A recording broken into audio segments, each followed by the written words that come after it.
Here in New York, we have people running for governor who pledge, if elected, they will legalize recreational marijuana. Even our once reluctant governor wants to examine it. Now, out in Colorado, the governor there didn't really want legalized pot. Like almost every elected official in the state, I was against it. But voters in the Rocky Mountain state said yes, and Colorado's legal marijuana industry was born. People should have access to cannabis for lots of reasons. So if New York greenlights recreational marijuana, what else comes with that? We went to Colorado to find out.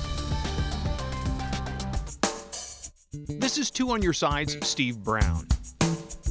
Welcome to Denver, ground zero of Colorado's cannabis business. For almost 5 years, recreational marijuana has been legal here, and it's grown into a $1.5 billion enterprise. And recreational marijuana does make the state of Colorado money, but not as much as you may think. You know, if you think this is going to pay for, daycare centers or, high quality early childhood education for your whole state, it's just not.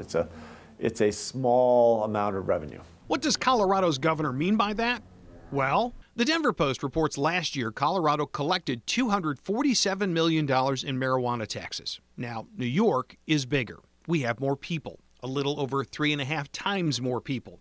So, if New York taxed marijuana in a similar way and had the same proportion of sales, the Empire State would theoretically raise $874 million in pot revenue.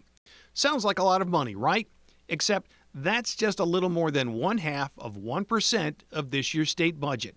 And that money New York could make by legalizing marijuana, a big chunk of it would be spent long before it ever reaches Albany. There's no FDA since it's still considered illegal at the federal level. And so we had to do quite a bit of infrastructure building here within the state to make sure that product is tested so that the potency can be reliably counted on. So regulation, registration, and tax collection involved with Colorado cannabis cost state government roughly $50 million a year. Plus, we're spending $10 or $15 million doing TV ads and other promotional campaigns to make sure teenagers don't think it's okay for them to do this. And Colorado's pot tax proceeds also go to public safety initiatives, drug treatment, marijuana research. Oh, and off the top, the very first in line for marijuana revenue is school construction, which gets the first $30 million that lands in Colorado's coffers. All told, marijuana costs Colorado state government about $102 million, or over 40% of the total pot tax take. Now, if New York officials were to legalize recreational pot here, thinking it could tax pot higher, maybe make more money, well, they might want to talk with Wanda James. For the most part, politicians are cowards. Sorry, it is what it is. They rule by polls. They don't understand what it is that they're in favor of and what they're not in favor of. James is CEO of Simply Pure, a pot dispensary in Denver's trendy Highland Park neighborhood. To New York lawmakers thinking about legalizing marijuana, she has this advice. Get educated. Stop being so close-minded that you don't understand what it is that you're talking about. And one of the things James says people do not understand is the business of selling marijuana. We asked to be regulated. We asked to be taxed. Because with regulation and taxation becomes acceptance and legitimizing. But they effectively tax us at a rate of 80–90% of income. And we have no write-offs. I can't write off my employees. I can't write off my electricity. I can't write off my purchases. I can't write off anything that has to do with the selling of cannabis. Because marijuana is still illegal to Uncle Sam, so no federal tax write-offs. That effectively takes out all of our profits.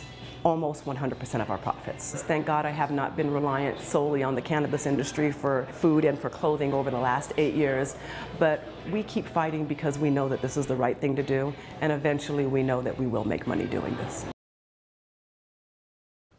Now, another hurdle for Colorado's cannabis entrepreneurs is banking. Traditional banks can't have marijuana businesses for customers because pot's illegal federally. Handling a marijuana business's cash means banks would technically be laundering money. So what James and others do is do their banking at credit unions, which have looser rules. And mostly this is a cash business. So there is lots of security, which is another added expense that many other businesses do not have. So you can't run into the pot business and expect to become a wealthy person overnight. Fascinating. If this pot businesswoman is not making money, why is she still in business? Exactly the question that I asked her. And part of it is political. Her brother did 10 years in prison on a marijuana possession charge. She says those kinds of laws have to change. But she sees nationwide legalization of marijuana on all levels as the nation's destiny. And it does appear, based on the number of states suddenly interested in this, including New York, that momentum is on the side of legalization. But it's interesting, too. It's in their Constitution about the school funding as well. Yeah, that's the referendum. It's all codified into a state constitutional amendment. So it's a little tighter than perhaps a state deciding we're going to change our laws and do this sort of thing, which New York is apparently going to start looking at. At least that's the sense we get from it, from the governor and others. Interesting report tonight. Steve, thanks. You're welcome. Appreciate it. Mary Alice?